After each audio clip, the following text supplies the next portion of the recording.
एक बार फिर से मैं आप सबको वेलकम करता हूँ प्रभु की उपस्थिति में।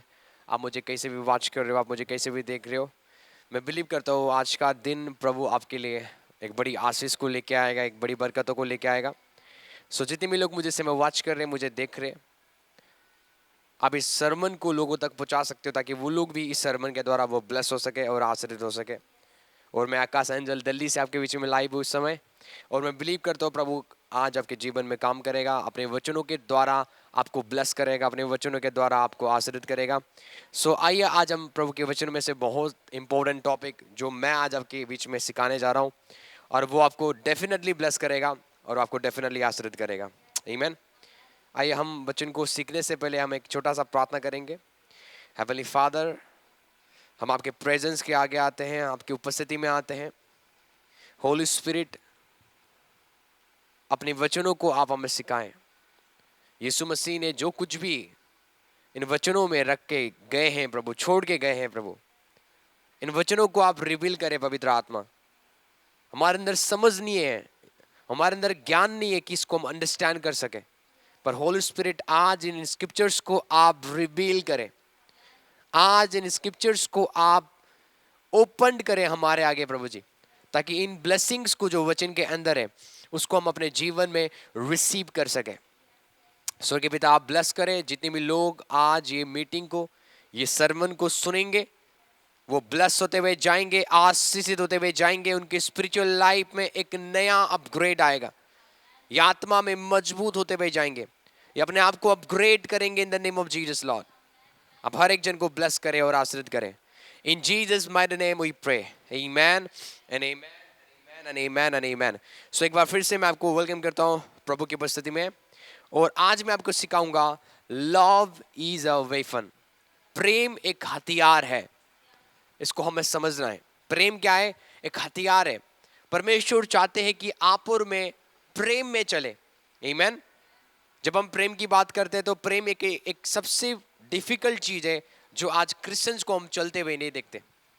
यदि मसीह लोग प्रेम में चलना शुरू करें, वो बैटल्स को जीतना शुरू करेंगे, क्योंकि आप लड़ाइयों को अब रिवेंज लेके जीत नहीं सकते हो। हम सोचते हैं कि यदि किसी ने हमारे साथ गलत कर दिया, बुरा कर दिया, तो हम उनके साथ जाकर रिवेंज लेंगे, जैसा उन्होंने हमारे साथ किया था ऐसा हम उनके साथ करेंगे। पर मसीहत में एक ऐसा रिवेंज नहीं होता। परमेश्वर की वचन हमें सिखाता है कि अपने परेशान करने वालों के लिए क्या करो? प्रार्थना करो। जो तुम्हें प्रोसिक्यूट करते हैं, जो तुम्हें परेशान करते हैं, उनके लिए क्या करो? प्रार्थना करो, दुआ करो। तो आप कभी भी लड़ाइयों को जीत नहीं सकते हो इस संसार के ट्रिक्स को या संसार की चीजों को यूज करके। पुराना नियम में आप यदि आप पढ़ोगे, वचन में लिखा हुआ है, दांत के बदले दांत, खून के बदले खून। इसका मीनिंग क्या है? यदि जिन्होंने आपके साथ बुरा किया, आप भी उनके साथ वैसे ही बुरा करोगे। पुराने नियम का ये रिवेंज है। पर नया नियम में ऐसा नहीं है। नया नियम में आप बैटल्स को जीतते हो जब आप प्रेम में चलना शुरू करते हो। कई लोग हैं जो परमेश्वर की आवाज को सुनना चाहते हैं, परमेश्वर की वॉइस को सुनना चाहते हैं, वो दर्शन को देखना चाहते हैं, पर वो एंगर में चलते हैं, वो जेलस में चलते हैं, वो डहा में चलते हैं, इसलिए वो परमेश्वर की वॉइस को एक्सेस नहीं कर पा रहे। आप परमेश्वर की वॉइस को एक्सेस कभी कर ही नहीं पाओगे जब तक आप प्रेम में नहीं चलोगे। वचन में लिखा हुआ है, वचन में एक ही वर्ड डिफाइन करता है कि हमारा परमेश्वर कौन है। वचन में लिखा हुआ है कि आवर गॉड इज लव। हमारा परमेश्वर क्या है? प्रेम है। तो परमेश्वर हमेशा एक डायमेंशंस में बात करता है, वो है प्रेम के डायमेंशंस। आमीन। प्रेम के डायमेंशंस में वो आपसे बातें करेगा, प्रेम के डायमेंशंस में वो आपको प्रॉफिटिक वर्ड देगा, प्रेम की डायमेंशंस में वो आपसे बातचीत करेगा। यदि आप प्रेम के डायमेंशंस में नहीं हो, आप नफरत की डायमेंशंस में हो, आप जेलस की डायमेंशंस में हो, आप एंगर की डायमेंशंस में हो, तो प्रभु आपसे कभी बात नहीं कर सकता। तो यदि आप चाहते हो कि प्रभु आपसे बातें करें, आपको प्रेम के डायमेंशंस में जाना है। परमेश्वर एक ही डायमेंशंस में काम करता है, वो है प्रेम के डायमेंशंस। कितने लोग चाहते हैं कि मेरे द्वारा बड़े बड़े चिन्ह और चमत्कार हो, बड़े बड़े अद्भुत मिरेकल्स मेरे हाथों के द्वारा हो? वो चाहते हैं, पर उनके द्वारा हो नहीं रहा, क्योंकि मिरेकल्स में और हीलिंग में बढ़ने के लिए भी आपको प्रेम की डायमेंशंस में आपको जाना पड़ेगा। बाइबल में लिखा हुआ, जब यीशु मसीह भीड़ को देखते थे, जो भीड़ दुष्ट आत्मा से पुजिस था, बीमारियों से पुजिस था, वो तरस, बाइबल में लिखा हुआ है, वो तरस खाते थे भीड़ को देखकर। वो खाली जाके प्रेयर नहीं करते थे, कितने लोग आज आप प्रेयर करते हैं पर उनके प्रेयर में फीलिंग्स नहीं है। यीशु मसीह बीमारों को देख के तरस खाते थे और वो तरस ऐसा उनको पकड़ता था, तरस, और तरस के द्वारा वो क्या करते थे, उनके लिए प्रेयर करते थे और वो अभिषेक उनको चंगा करता था।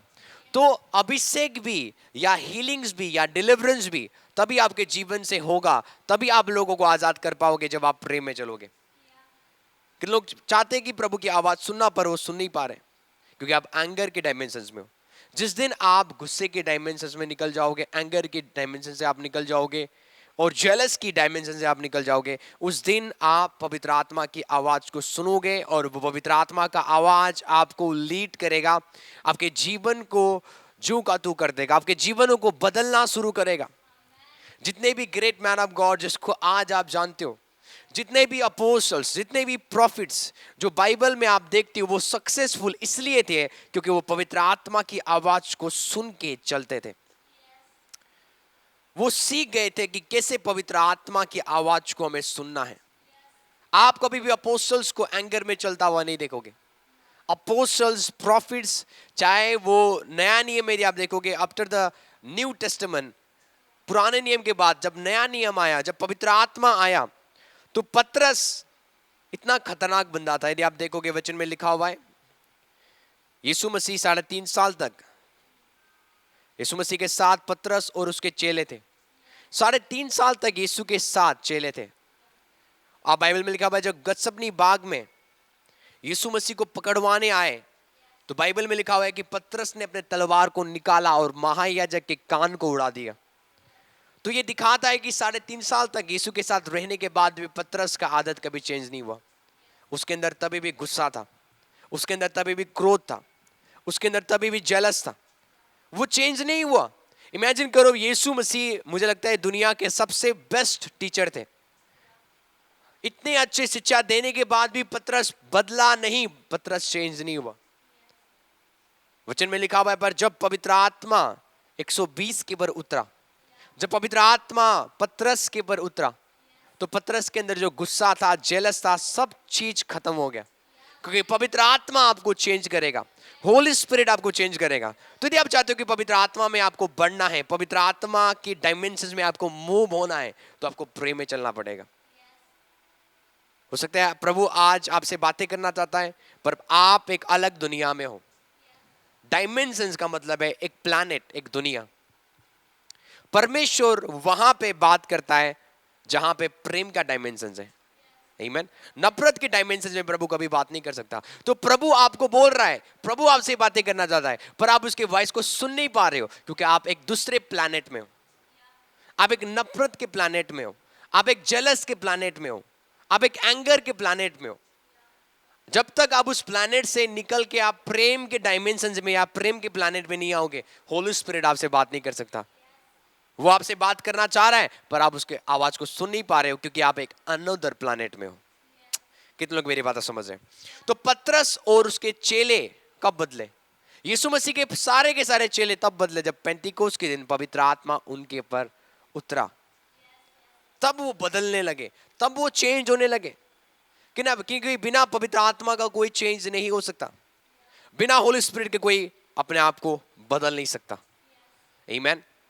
जैसे मैं बोल रहा था कि परमेश्वर हमेशा प्रेम के डायमेंशंस में बातें करते हैं। यदि आपको विजन चाहिए, यदि आपको दर्शन चाहिए, यदि आपको स्पिरिचुअल सीक्रेट चाहिए, आपको क्या होना पड़ेगा? आपको आत्मिक होना पड़ेगा, आपको प्रेम के डायमेंशंस में मूव करना पड़ेगा। इसलिए बाइबल में लिखा हुआ है कि अपने शरीर की इच्छाओं को क्रूस के ऊपर टांग दो, क्योंकि यही शरीर की इच्छा है जिसके द्वारा आज आप प्रभु में बढ़ नहीं पा रहे हो।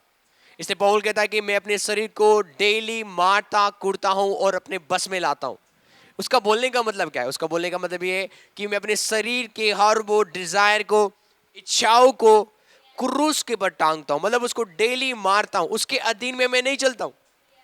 जो मेरे शरीर की डिजायर बोलता है मैं उसके अनुसार नहीं चलता हूं। जो मेरा माइंड मुझे बोल रहा है मैं उसके अनुसार नहीं चलता हूं, पर मैं उसके अनुसार चलता हूं जो पवित्र आत्मा मुझे कहता है। हर दिन होली स्पिरिट के अनुसार चलना ये दिखाता है कि हर दिन आप अपनी इच्छाओं को मारता हुआ पवित्र आत्मा की इच्छाओं को अपने जीवन में आप पूरा कर रहे हो। यही एक मसीह जीवन है। मसीह जीवन क्या है? हर दिन अपनी इच्छाओं को मारना और परमेश्वर की इच्छा को जानना और उसकी इच्छा के अनुसार चलना, इसको बोलते हैं मसीह जीवन। हर दिन आप अपनी इच्छाओं को क्रूस पे टांगना है। हर दिन अपनी इच्छाओं को, अपने डिजायर को आपको क्या करना है? क्रूस के ऊपर टांगना है। यही एक बैटल्स है। जब आप अपने शरीर को पवित्र आत्मा के हवाले कर देते हो या आप अपने शरीर को पवित्र आत्मा के अधीन कर देते हो, आप जीतना शुरू करोगे यीशु के नाम से। आमीन। शैतान आपके जीवन में काम नहीं कर पाएगा, क्योंकि शैतान आज लोगों को भरमा रहा है इच्छाओं के द्वारा। बेविचार का सोच, लालच, अलग अलग डिजायर। शैतान का हर वो भरमाने वाला जो इच्छा यदि आप देखोगे वो शरीर के द्वारा है। यीशु के पास आया और यीशु को उसने लालच दिया, पूरे वर्ल्ड में तुझे दे दूंगा यदि तू मेरे आगे क्या करेगा? घुटने टेकेगा। तो परमेश्वर को छोड़ के मेरे आगे प्रणाम करेगा, मैं तुझे पूरा दुनिया दे दूंगा। मतलब हर वो टेम्पटेशन जो यीशु के आगे उसने शैतान ने रखा, वो शरीर की इच्छा के द्वारा था। जब शैतान ने यूसुफ को फंसाना था तो उसके अंदर एक बेविचार का टेम्पटेशन लेके आया। मतलब हमेशा शैतान आपको फंसाएगा या आपको गिराएगा पाप में इच्छाओं के द्वारा। इसलिए बाइबल में लिखा हुआ है, अपनी इच्छाओं को बस में करो, अपने शरीर को मारो कूटो और इसको बस में करो, कि जब शैतान तुम्हें भरमाने आए वो तुम्हें भरमा ना पाए। क्योंकि तुम शरीर की इच्छा के अनुसार नहीं चलते हो, पर क्या करते हो? आप आत्मा के अनुसार चलते हो। ये मेरा टॉपिक नहीं है, आमीन। पर आज मैं आपको सिखाऊंगा लव इज अ वेपन। प्रेम क्या है? एक हथियार है। प्रेम क्या है? एक हथियार है। जो आज मैं आपको सिखाऊंगा ये बड़ा इंपॉर्टेंट चीज है, जो आपको ब्लेस करेगा और आपको आशीर्वाद करेगा। हालेलुया। नीति वचन 24:17 में लिखा हुआ है, जब तेरे शत्रु गिर जाए तब तू आनंदित ना हो, जब वो ठोकर खाए तब तेरा मन मगन ना हो। परमेश्वर यहां तक नहीं चाहता कि जब आपके दुश्मन गिर जाए, बाइबल में लिखा हुआ है खुश मत होना। जब तेरे विरोधी ठोकर खा रहे हैं तुझे खुश नहीं होना है। क्यों प्रभु बोल रहा है? परमेश्वर नहीं चाहता है कि जब आप किसी को विरोध बना रहे हो या जो आपके अगेंस्ट चल रहा है, जब वो गिरे या जब उसके जीवन में कुछ गलत हो, प्रभु बोलता है मगन मत होना, सेलिब्रेट मत करना। क्यों? क्योंकि वचन में लिखा हुआ है, यदि 18 वचन पढ़ोगे, कहीं ऐसा ना हो कि यहोवा ये देखकर अप्रसन्न हो जाए और अपना क्रोध उस पर से हटा ले। कितने लोग मेरी बात समझ रहे हैं? जब आप अपने दुश्मन से प्यार करते हो या अपने दुश्मन को क्षमा करते हो, जो कुछ भी उन्होंने आपके साथ किया आप भूल जाते हो, फॉरगिव करते हो, क्षमा करते हो।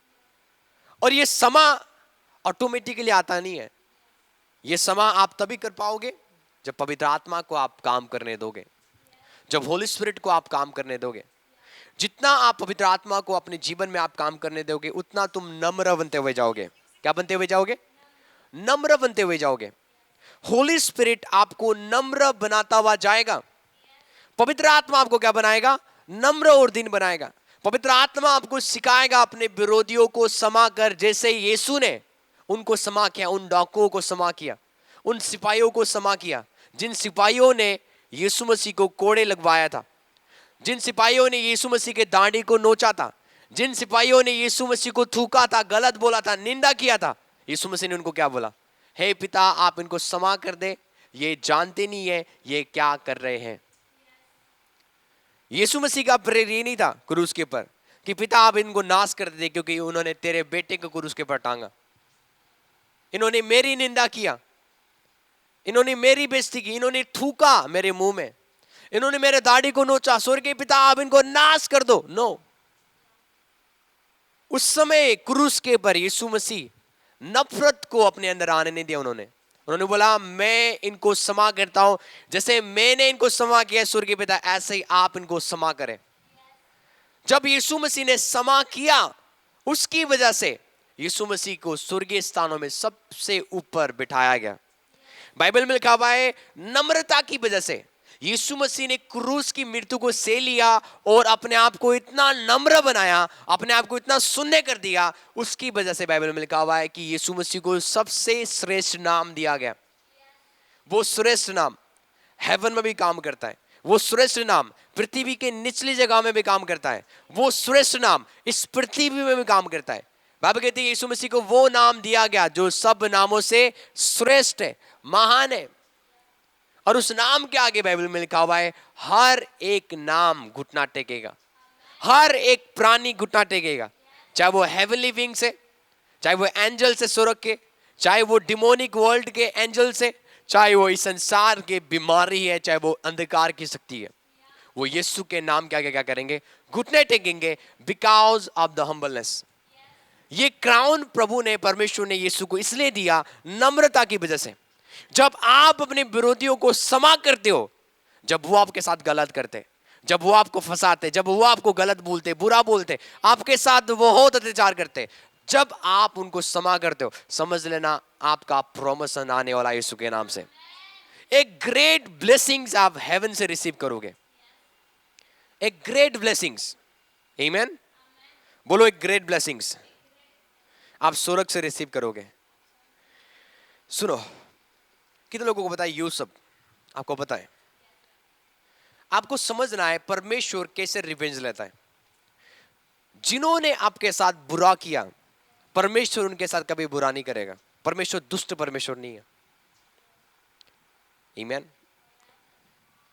आप सोचते हो कि उन बंदों ने मेरे साथ गलत कर दिया, उन लोगों ने मेरे साथ बुरा कर दिया, और मन ही मन में आप उनको कर्ज कर रहे हो, मन ही मन में आप उनको श्राप दे रहे हो, पर परमेश्वर ऐसे रिवेंज नहीं लेता। बाइबल में लिखा हुआ है यूसुफ को उसके खुद के भाइयों ने बेच दिया। आप बाइबल पढ़ सकते हो। यूसुफ को उसके खुद के भाइयों ने क्या कर दिया? बेच दिया। क्या परमेश्वर ने यूसुफ के भाइयों को पनिश किया? क्या परमेश्वर ने यूसुफ के भाइयों को दंड दिया? नो। हम बाइबल में कभी नहीं देखते कि इस दुष्ट काम के बाद यूसुफ के भाइयों ने दंड रिसीव किया हो। आपको बाइबल में नहीं मिलेगा। पर बाइबल में हम ये देखते हैं कि यूसुफ के भाइयों ने यूसुफ को बेच दिया मिस्री के हाथ में, पर तभी भी वो यूसुफ नम्र होता गया, परमेश्वर के आगे दीन होता गया, और परमेश्वर ने इजिप्ट का, मिस्र देश का उसको प्रधानमंत्री बना दिया। आमीन। जब यूसुफ प्रधानमंत्री बन गया और जब उसके खुद के भाई, जब देश में अकाल पड़ गया तो लोग मिस्र में आते थे उस समय खाना लेने के लिए। केवल मिस्र में क्या था? खाना था। और खाना के पर अधिकार किसको दिया गया था? रूल करने का अधिकार यूसुफ को। और यूसुफ को पता है ये मेरे भाई है जो मेरे से खाना लेने आ रहे हैं। क्या यूसुफ ने उनको दंड दिया? नो। यूसुफ ने उनको क्षमा किया, उनसे प्यार किया, उनको गले लगाया। उन भाइयों को गले लगाया जिन भाइयों ने यूसुफ को गड्ढों में डाला था और मिस्री के हाथ में बेच दिया था। पवित्र आत्मा तुम्हें नम्र कर देगा और क्षमा करना सिखाएगा। किन लोग मेरी बात समझ रहे हैं? आपका क्षमा करने में ही आपका प्रमोशन है। यदि आप चाहोगे नो परमेश्वर उन्होंने मेरे साथ बहुत गलत किया, आज तक मैंने उनके साथ गलत नहीं किया था पर उन्होंने मेरे साथ गलत किया, आप उनको दंड दो। परमेश्वर कभी दंड नहीं देगा। परमेश्वर किसी को पनिश नहीं करेगा। आपको ये समझना है, परमेश्वर किसी को दंड नहीं देगा, पर एक चीज परमेश्वर कर सकता है उनके आगे, वो आपको महान कर देगा और आपके आगे झुका देगा उनको। यही परमेश्वर की राज्य में क्या है? रिवेंज है। जब परमेश्वर आपके दुश्मनों से आपका रिवेंज लेना चाहेगा ना, तो आपके दुश्मनों के साथ वो कुछ नहीं करेगा, पर वो आपको महान कर देगा, आपको बढ़ाएगा, आपको फुलाएगा, फैलाएगा, और वो दुश्मन आपके आगे घुटने टेकना शुरू करेंगे। कितने लोग मेरी बात समझ रहे हैं? तो यूसुफ को गड्ढों में डाला गया। यूसुफ के भाइयों ने उसको बेच दिया मिस्री के हाथों से, पर उसके लिए क्या था? वो एक प्रमोशन का टाइम था। जब जब आपके साथ लोगों की ओर से कलेश आए, दिक्कत आए, परेशानी आए, प्रेशर्स आए, समझ लेना आपका प्रमोशन नजदीक है। सुनासरे के नाम से आपकी बढ़ोतरी नजदीक है। आमीन। यूसुफ के भाई उसको धकेल रहे थे गड्ढों में। यूसुफ के भाई बेचने के लिए उन्होंने क्या कर दिया? मिस्री के हाथ में यूसुफ के भाई को सौंप दिया, पर वो मदद कर रहे थे यूसुफ का। तू जाके मिस्र देश में जा और तू क्या बन जा? प्रधानमंत्री बन जा। इसलिए बाइबल में लिखा हुआ है सारी बातें मिलकर भलाइयों को पैदा करता है। सारी बातें मिलकर। रोमियो 8:28।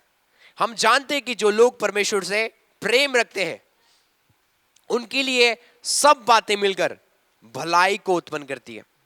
इसका मतलब आज यदि आप प्रभु में हो, प्रभु यीशु के ऊपर आप विश्वास करते हो और आप उससे प्रेम करते हो, तो बाइबल में लिखा है उनके लिए सब बातें मिलकर भलाई को पैदा करती है।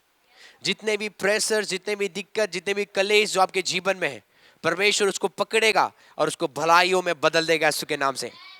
आपको लग रहा होगा चारों ओर रास्ते बंद है, जैसे मूसा और इजराइली, मूसा के आगे एक बड़ा सा समुद्र है, पीछे फिरौन के सेना है, चारों ओर रास्ता बंद है।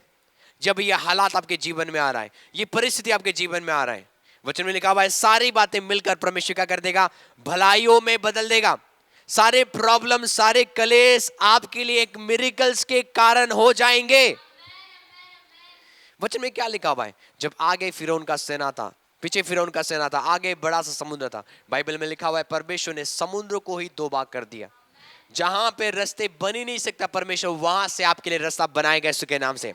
जब आप चारों ओर से कलेश प्राप्त कर रहे हो या रिसीव कर रहे हो, उन्हीं कलेश को परमेश्वर पकड़ेगा और आपके लिए एक बड़ी टेस्टिमनी बना देगा, एक बड़ी गवाही बना देगा।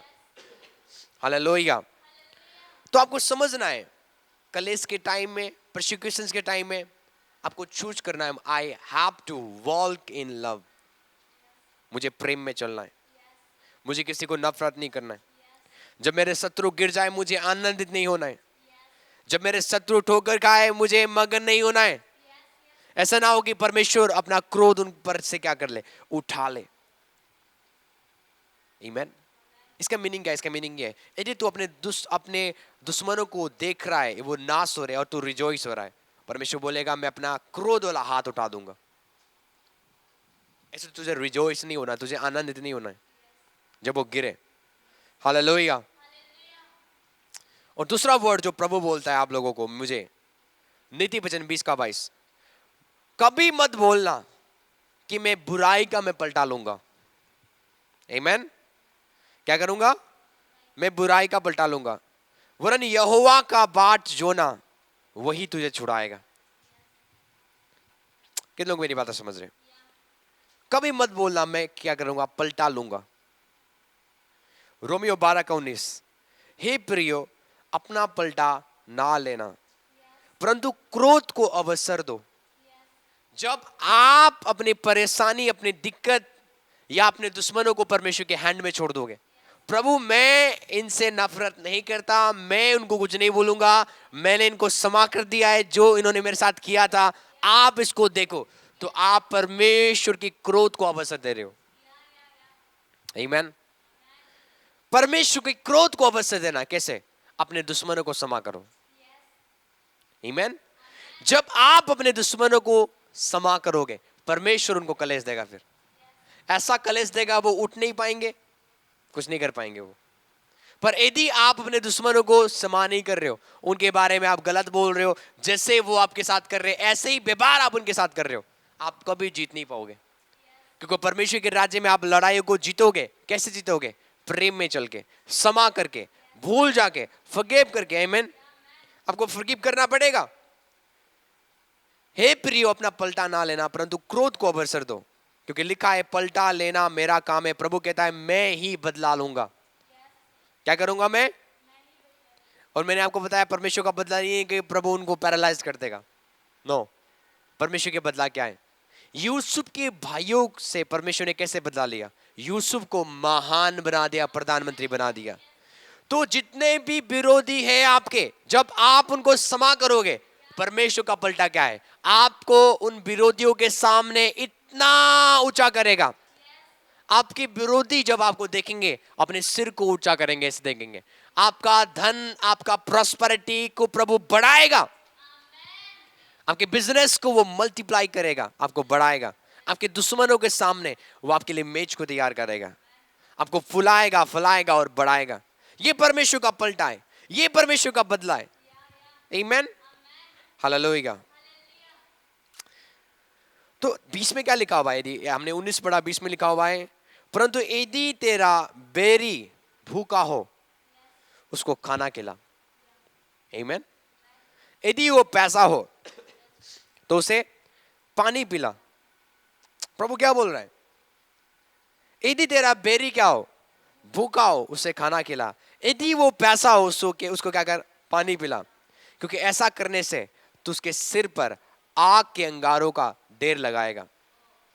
प्रभु बोल रहा है कि प्रेम दुष्टों को जला देगा।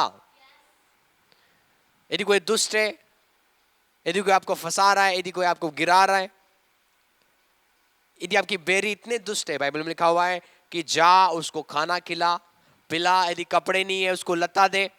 जब तू उससे प्रेम करेगा वो जलेगा। बाइबल में लिखा है कि तूने उसको क्या कर दिया है, तूने उसके सिर के पर आग का क्या कर दिया है, कोल्स को रख दी हुई है। आग के अंगारों को क्या कर दिया तूने, रख दी हुई है। आप चाहते हो कि आपके दुश्मनों के सिर के पर आग का अंगारे हो, तो आपको प्रेम करना है।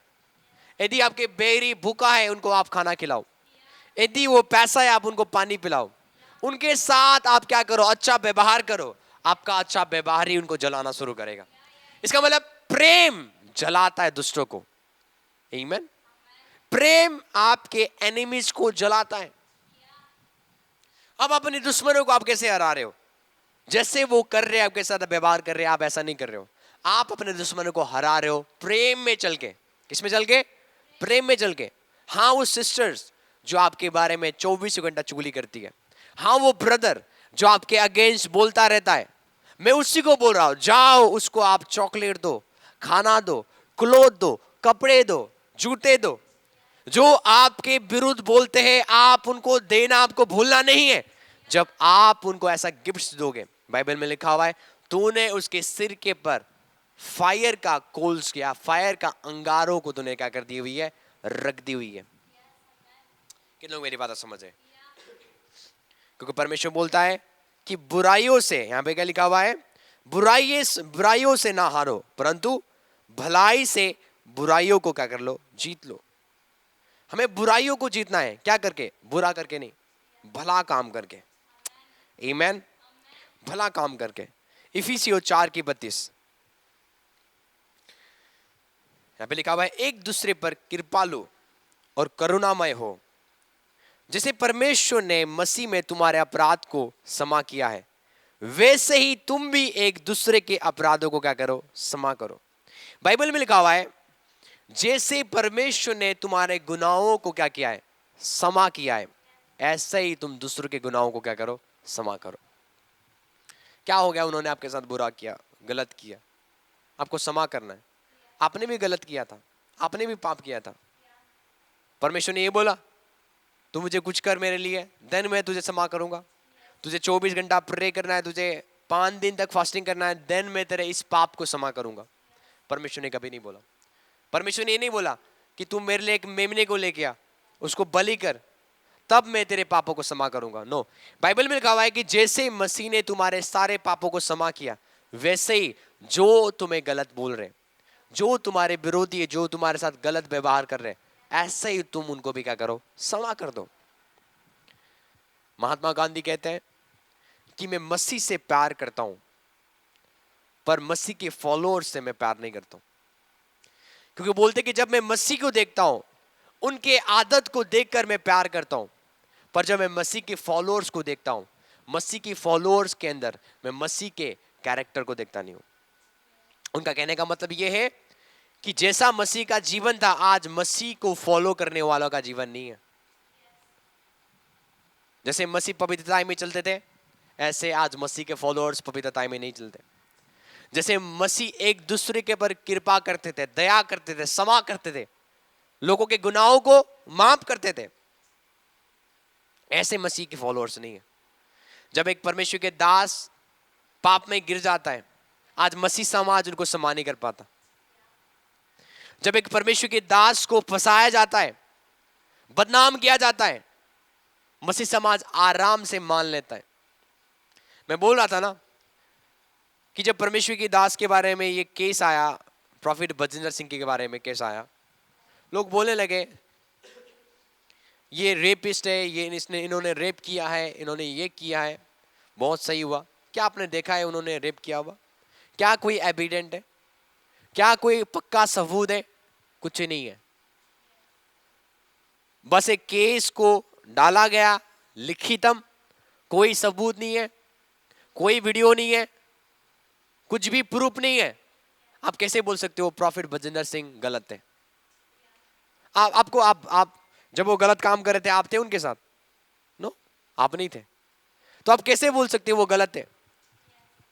बाइबल में लिखा हुआ है यूसुफ को ऑफर आया। एक औरत बोलती है, बहुत अमीर औरत बोलती है, पोतीफर की वाइफ बोलती है, मेरे साथ सो जा, तू बहुत हैंडसम है, तू मेरे साथ सो जा।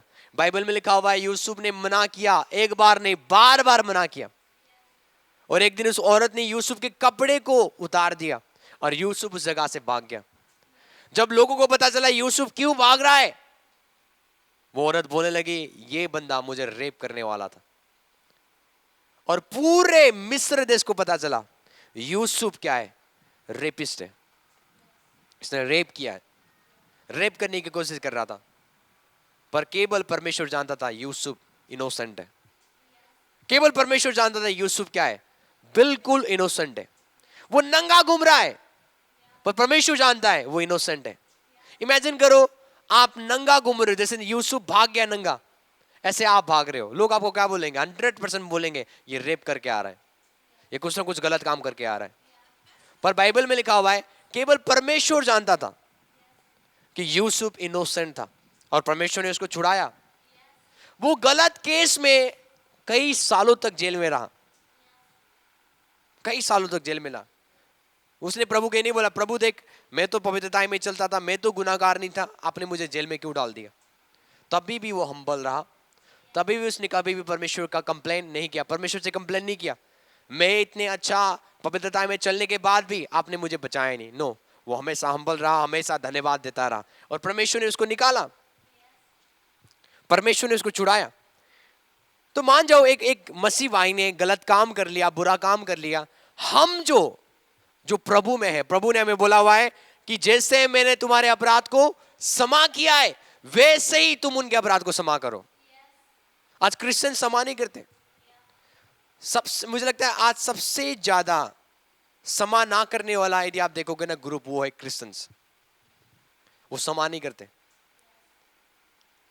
प्रभु क्षमा करता है लोगों के पापों को, हम नहीं करते आज, क्योंकि हमारे अंदर प्रभु का कैरेक्टर नहीं है, प्रभु का स्वभाव नहीं है।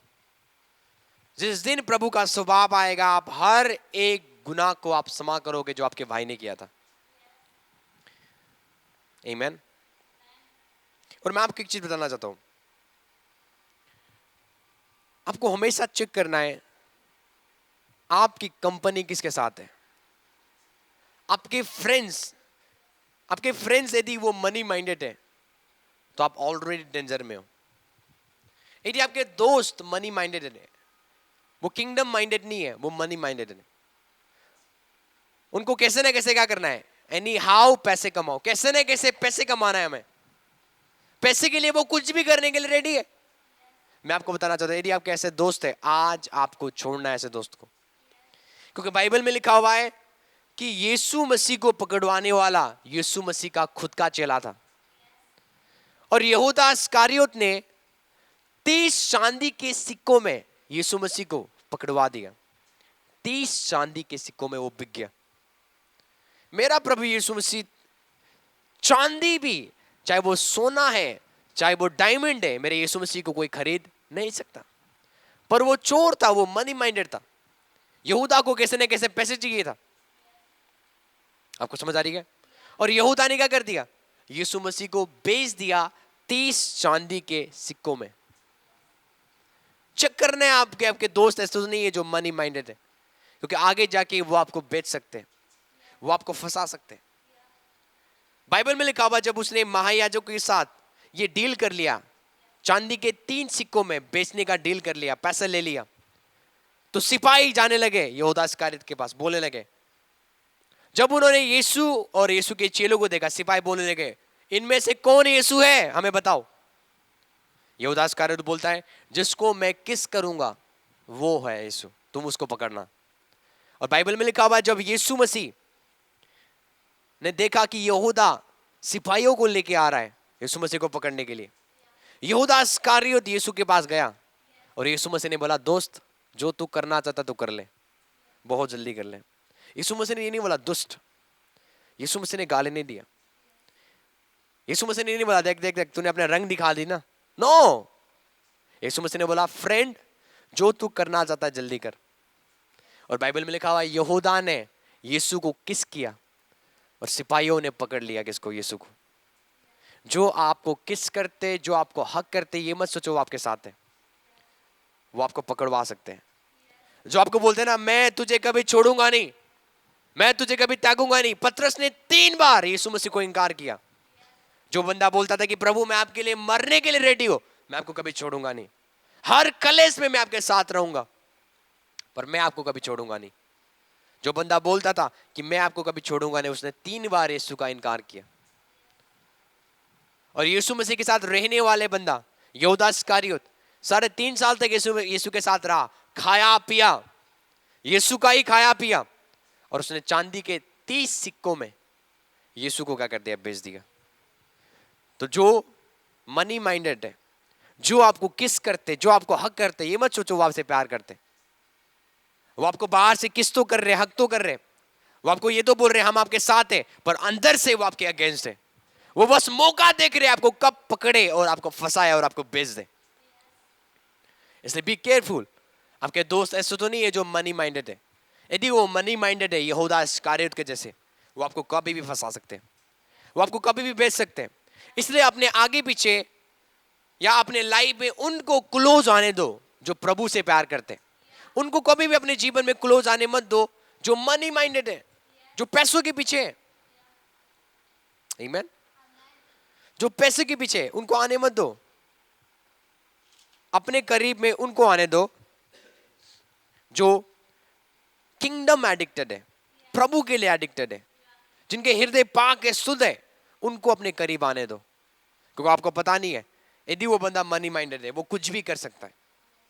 आपको पता है पैसा इतना डेंजरस है, सत्य को भी दबा सकता है, एक सच्चाई को दबा सकता है। पैसा इतना पावरफुल है।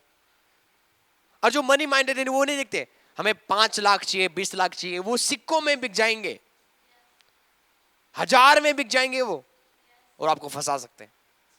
कैसा कंपेनियंस के साथ आप रहते हो, आप कैसे झुंड के आप साथ रहते हो, ये बड़ा इंपॉर्टेंट है। आमीन।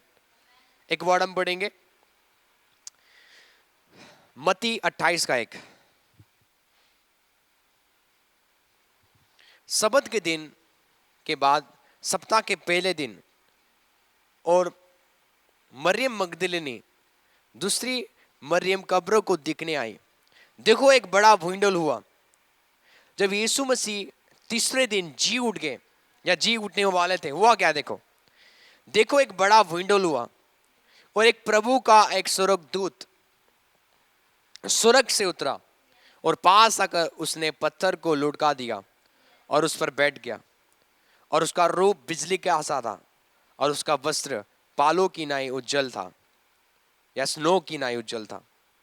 4 में लिखा हुआ है उसके भय से जो सिपाही थे वो कांप उठे और वो मरे हुए समान हो गए, वो मृतक के समान हो गए या मरे हुए बंदों के समान हो गए। आपको पता है हुआ क्या था? यीशु मसीह हमेशा यरूशलेम में प्रचार करते थे कि मैं मरने के बाद तीसरे दिन जी उठूंगा। तो जब यीशु मसीह मर गए या उनको कब्र में रखा गया, महायाजक ने बोला कब्र के चारों ओर सिपाहियों को लगाया जाए, कहीं ऐसा ना हो कि यीशु मसीह के चेले आए और उसके बॉडी को चोरी कर ले और पूरे यरूशलेम में ये गलत न्यूज फैलाए कि यीशु मसीह सचमुच जी उठ गया है। बाइबल में लिखा हुआ है सिपाही लोग यीशु मसीह की कब्र के आगे पीछे वो गार्ड बन के बैठे हुए थे। कोई चेले वो आने नहीं दे रहे थे। वो देख रहे थे कि चेले रात को आए और बॉडी को ले जाए। और बाइबल में लिखा हुआ उस दिन क्या हुआ? रात को सुबह यदि आप देखोगे सुबह सुबह वचन में लिखा हुआ है, यदि आप वर्ड ऑफ गॉड को पढ़ोगे यहाँ पे लिखा हुआ है कि वहां पे एक बड़ा भूंडोल हुआ। जब यीशु मसीह मुर्दों में से क्या हो गए? जी उठ गए। पहले चीज क्या हुआ? भूंडोल हुआ और स्वर्गदूत स्वर्ग से आया, पत्थर को हटा दिया। किसी इंसान ने पत्थर को नहीं हटाया, एंजल्स ने क्या कर दिया? पत्थर को क्या कर दिया? हटा दिया। और उसका रूप बिजली का सा था और उसके कपड़े हिम के समान सफेद था, स्नो के समान क्या था? सफेद था। जब सिपाहियों ने ये देखा, बाइबल में लिखा हुआ है वो फेंट हो गए, डर के मारे वो डर से भर गए। हमने क्या देख लिया? यीशु तो सचमुच जी उठ गया है। जीसस क्राइस्ट तो सचमुच क्या हो गया है? जी उठ गया है। वो डर गए, वो फेंट हो गए, वो अधमारा हो गए। वचन में लिखा हुआ है वो मृतक के समान हो गए, become like a dead man, जैसे एक बंदा मर नहीं जाता ऐसा हो गए, क्योंकि उन्होंने हेवनली दर्शन को देखा। एक एंजल आ रहा है और क्या कर रहा है, बड़ा सा पत्थर को उसने हटा दिया, इंसान ने नहीं। और उन्होंने देखा अंदर कोई बॉडी नहीं है, कहां गया बॉडी? यीशु सच में मुर्दों में से, सिपाहियों को पता चल गया जो यीशु प्रचार करता था कि मैं तीसरे दिन क्या हो जाऊंगा, मुर्दों में से जी उठ जाऊंगा, वो हकीकत था। पर हुआ क्या? यदि आप वचनों को पढ़ोगे, यहां पे लिखा हुआ है कि महायाजक सिपाहियों के पास आए, जाके उन्होंने क्या किया, सिपाहियों ने महायाजक को बता दिया, आपको पता है यीशु ने ये बोला था कि वो तीसरे दिन क्या हो गया, मुर्दों में से जी उठ जाऊंगा, ये बोला था, वो बोला था, सचमुच ये हो गया हमारे साथ। वहां पे पहले भूइंडोल हुआ, ऑटोमेटिकली पत्थर को क्या कर दिया, स्वर्गदूत ने हटा दिया, और यीशु मसीह का लोथ अंदर नहीं है, यीशु मसीह का कोई बॉडी। तो वचन में लिखा हुआ यदि आप पढ़ोगे, यही मत्ती का 28, यही मत्ती का 28 यदि आप पढ़ोगे, उसका 12 पढ़ोगे, तब उन्होंने पुरनियों के साथ इकट्ठा होकर सम्मति की और सिपाहियों को बहुत चांदी देकर कहा कि ये कहना कि रात को जब हम सो रहे थे उसके चेले आकर उसको चुरा ले गए। सिपाही लोगों को पैसा दिया गया ये झूठ बोलने के लिए कि यीशु मसीह जी नहीं उठा है, बोलना कि यीशु मसीह के चेलों ने यीशु मसीह के बॉडी को क्या कर दिया, रात को ही चोरी कर लिया। और वो क्या हो गए, सिक्कों में बिक गए। जैसे यहूदा इस्करियोत सिक्कों में बिक गया था, ऐसे ही सिपाही लोगों ने देखा यीशु मसीह सचमुच जी उठ गया है, पर उन्होंने सत्य को दबा दिया, सत्य को, ट्रूथ को दबा दिया, बिकॉज ऑफ द मनी। पैसों के चक्कर में उन्होंने क्या कर दिया, सत्य को दबा दिया। इसलिए मैं बोलता हूं यदि आपके आगे पीछे ऐसे लोग हैं जो मनी माइंडेड है, वो आपको कभी भी फंसा सकते हैं, कभी भी वो आपको सेल आउट कर सकते हैं, आपको बेच सकते हैं। इसलिए आपको समझना है, ऐसे लोगों से आपको दूर रहना है, ऐसे लोगों से आपको दूर रहना है। मैं आपको क्विकली बताता हूं, मैं आपको जल्दी से बताता हूं, 2-3 प्रकार के लोग हैं जिसको आपको क्या करना, अपने जीवन से उनको दूर करना है। वो है पहली, जो मनी माइंडेड है, जो पैसों के लिए कुछ भी करने के लिए रेडी है। ऐसे बंदों को अपने जीवन में कभी अलाउ मत करो। वो पैसों के लिए, जैसे उन्होंने यीशु मसीह, यहूदा ने यीशु मसीह को बेच दिया चांदी के 30 सिक्कों में, ऐसे वो आपको बेच देंगे। दूसरा बंदा जिससे आपको बहुत दूर रहना है, वो है एक आत्मा है जो लोगों के अंदर, वो है गॉसिप का। गॉसिपर से आपको दूर रहना है। परमेश्वर एक बेबिचारिणी औरत को चेंज कर सकता है, परमेश्वर दारू पीने वाले बंदों को चेंज कर सकता है, परमेश्वर गलत काम करने वाले को चेंज कर सकता है। पर अपोस्टल पौल कहता है कि जो चुगली करने वाले बंदे, उनको कलीसिया में से बाहर निकाला जाए। चुगलखोर से आपको बचना है, और चुगलखोर को कभी भी अपनी सीक्रेट बातें आपको नहीं देना है, इनको अपने नजदीक आने भी नहीं देना है। आपको पता है ये सिस्टर, ये भाई बहुत चुगली करता है, तो उससे आपको दूर रहना है। यदि आप दूर रहोगे, आप बढ़ते जाओगे। फिर यदि आप दूर नहीं रहोगे, तो वही बंदा आपके जीवन में कलेश लेके आएगा, आपके जीवन में अलग अलग परेशानी को लेके आएगा। एक तो मनी माइंडेड बंदा से आपको बचना है, दूसरा गॉसिपर से, जो गॉसिप करते हैं, क्योंकि चुगली एक जहर के समान है। सुनने में तो आपको अच्छा लगेगा, पर वो आपके अंदर जहर को क्या कर रहे हैं, इम्पार्ट कर रहे हैं। बाइबल में लिखा हुआ जब चुगली आपके पेट में जाता है, वो एक हनी के समान जाता है, पर लास्ट में, अंत में क्या आ जाता है, वो जहर बन जाता है। वो जहर डाल रहे एक दूसरे के प्रति। इसलिए आपको चुगलखोरों से या गॉसिपर से दूर रहना है। जब आप इन 2 प्रकार के लोगों से बचोगे, आप ब्लेस होते हुए जाओगे। और तीसरी चीज जो मैंने आपको बताया इस वचन में, जो मैंने सिखाया, ये है कि आपको क्षमा करना सीखना है। जल्दी से जल्दी आपको क्षमा करना सीखना है, क्योंकि जितना जल्दी आप उन लोगों को क्षमा करोगे जिन्होंने आपके साथ बुरा किया, उतना ही जल्दी आपके जीवन में बहुत सारी आशीष आएगा। वचन में यहां तक लिखा हुआ है कि जब तू क्षमा नहीं करेगा, तेरी प्रार्थना सुनी नहीं जाएगी। बोलता है कि अपना भेंट उसी आल्टर में छोड़ दे, और जो जिसके विरुद्ध तू बोलता है उसके साथ तू क्या कर ले, मेल मिलाप रख। मेल मिलाप का लाइफ जियो। किसी को बुरा मत बोलो, जो बुरा बोल रहे, जो गलत बोल रहे, उनको बोलने दो। उनके बोलने से आप वो बन नहीं जाते, वो बोल रहे, आप वो हो जो वचन कहता है। यदि हेवनली फादर आपको अच्छा बोलता है, आप वो हो, उनके बोलने से आप वो नहीं बनते हो। इसलिए अपने अपने कानों को बचा कर रखें। वो क्या बोल रहे हैं वो नहीं सुनना आपको, स्वर्गीय पिता आपको क्या बोल रहा है वो सुनना है। कई बार हम ज्यादा इंटरेस्टेड होते हैं लोग हमारे लिए क्या बोल रहे हैं, हम ध्यान से सुनते हैं। वो बहन ने मुझे क्या बोला, वो भाई ने मुझे क्या बोला, वो सिस्टर ने मुझे क्या बोला। जिस प्रकार आप लोगों की बातों को सुनते हो ध्यान से, यदि आप परमेश्वर की बातों को सुनोगे ध्यान से, आपका जीवन परिवर्तन हो जाएगा। कई लोग आपके पास बैड न्यूज लेके आएंगे, आपके लिए बेकार न्यूज लेके आएंगे। तुझे पता नहीं वो तेरे बारे में ऐसी बोल रही थी, तुझे पता नहीं वो भाई तेरे लिए ये बोल रहा था। वो मत सुनो। वो सुनने से कोई जीवन आपको नहीं मिलेगा, कोई आपको प्रमोशन नहीं मिलेगा, बल्कि वो चुगली सुनने से आपके अंदर जहर वो डाल रहे हैं, ताकि आप उस भाई से नफरत करो, उस बहन से नफरत करो। इसलिए मैं आपको बताना चाहता हूं, वो सुने जो परमेश्वर का वचन आपके लिए बोलता है। जैसे आप चुगली को ध्यान से सुनते हो, आज से चुगली को सुनना बंद करो और ध्यान से वचन को सुनो। स्वर्गीय पिता आपको, आपके लिए, आपके परिवार के लिए, आपके फैमिली के लिए वचन में क्या बोलता है उसको ध्यान से सुनो। वचन में लिखा हुआ है कि हे मेरे पुत्र, मेरे वचन को ध्यान धर के सुन, इनको अपने आंखों से दूर मत कर, इनको अपने हृदय में धारण कर।